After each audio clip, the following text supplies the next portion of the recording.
I believe him in that something catastrophic could happen to the BQE within the next 5 to 10 years.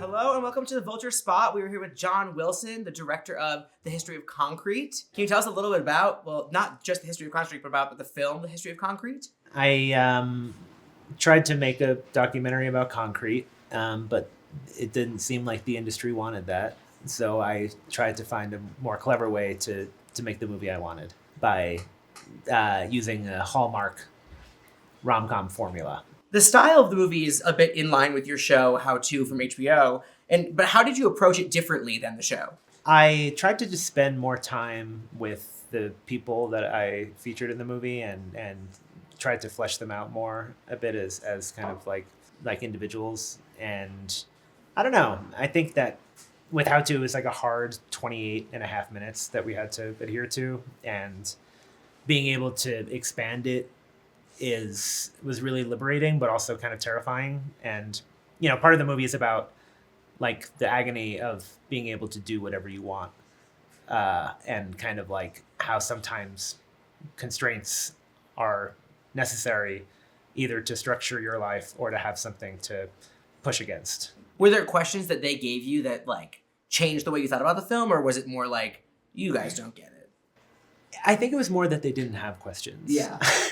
It's kind of like one of my big rules at when coming up with a new idea is that if I bring up the subject to someone at a bar and it animates them and they have their own story about that subject, that's a good sign.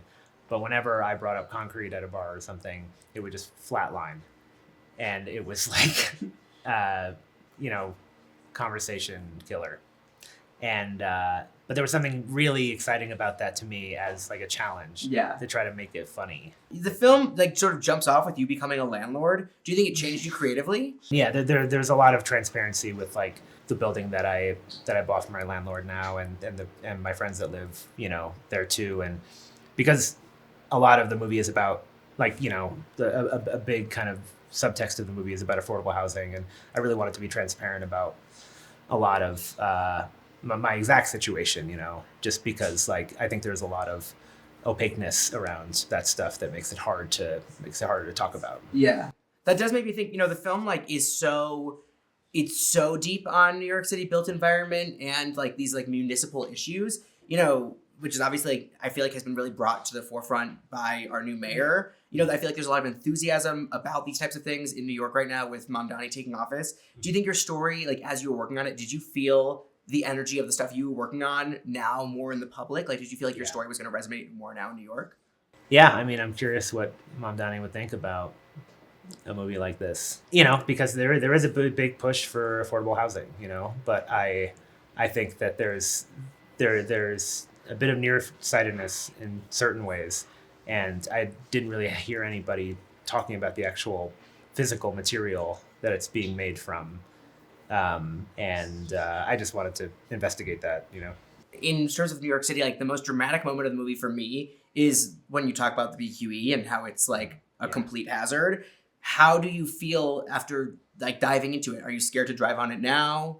Yeah, if I go to Jersey, I usually go through Manhattan now. Okay. You really avoid it?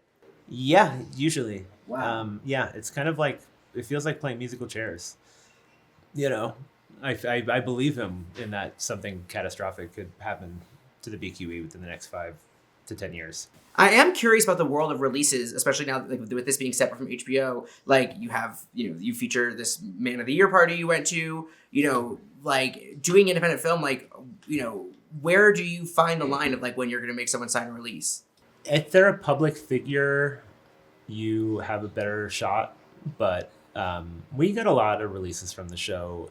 I was kind of just shooting all over the place, and then it's the job of the producers to kind of track down some of the people that I just kind of shoot in public sometimes. Like with the Kardashian dinner, all we had to do, I think, was prove that there was someone else filming the entire thing for something. And we looked through all my raw footage. We found someone that was like filming. I think that it was probably from the GQ side or something. And that was enough, I think. So Kim did not have to agree? I don't know how Kim is going to react to this.